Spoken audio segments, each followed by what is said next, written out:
సోంపేట కాల్పుల ఘటనకు సంబంధించిన న్యాయ విచారణపై హైకోర్టు రాష్ట్ర ప్రభుత్వ అభిప్రాయాన్ని కోరింది. కాల్పుల ఘటనపై నివేదిక సమర్పించాలని ఆదేశించింది.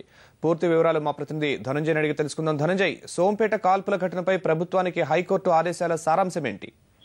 శర్మ, కొద్దిసేపటి క్రితం హైకోర్టు ధర్మాసనం జస్టిస్ ప్రధాన న్యాయమూర్తి జస్టిస్ పినాకిని చంద్రఘోష్ అలాగే జస్టిస్ విలాసి అఫ్జల్ పుర్కర్లతో కూడినటువంటి ధర్మాసనం ఈ ఆదేశాలు జారీ చేసింది. అయితే ఇప్పటికే సోంపేట కాల్పుల ఘటనకు సంబంధించి మెజిస్ట్రేట్ ఎంక్వైరీ జాయింట్ కలెక్టర్ చోట మెజిస్ట్రేట్ ఎంక్వైరీ నిర్వహించామని చెప్పి ప్రభుత్వం చెప్పింది. అయితే ఈ మెజిస్ట్రేట్ ఎంక్వైరీ పైన ప్రభుత్వం ఎలాంటి చర్యలు తీసుకోబోతుంది, ఎలాంటి యాక్షన్ తీసుకోబోతుంది అన్న అంశాలకు సంబంధించి ప్రభుత్వం నుంచి నివేదిక కోరింది. దీన్ని జనవరి 2వ వారంలోగా ఈ నివేదికను కోర్టుకు సమర్పించాలని చెబుతూ కేసు తదుపరి విచారణ కూడా వాయిదా వేసింది. అయితే ఈ కాల్పుల ఘటనకు సంబంధించి ప్రైవేటు వ్యక్తులు సంస్థకు సంబంధించినటువంటి వ్యక్తులు పురిగొల్పడం వల్లే ఈ కాల్పులు చోటు చేసుకున్నాయి. అలాగే లాఠీ చార్జ్ కూడా జరిగిందని చెప్పి పిటిషన్ తరఫు న్యాయవాది కోర్టుకు విన్నవించడం జరిగింది. అయితే వీటన్నింటినీ విన్నటువంటి ధర్మాసనం దీనిపైన న్యాయ విచారణ సంబంధించి ప్రభుత్వం ఇప్పటివరకు దాఖలు చేసినటువంటి నివేదికపై ప్రభుత్వ అభిప్రాయాన్ని కోరుతూ యాక్షన్ టేకన్ రిపోర్ట్ ను కూడా తక్షణం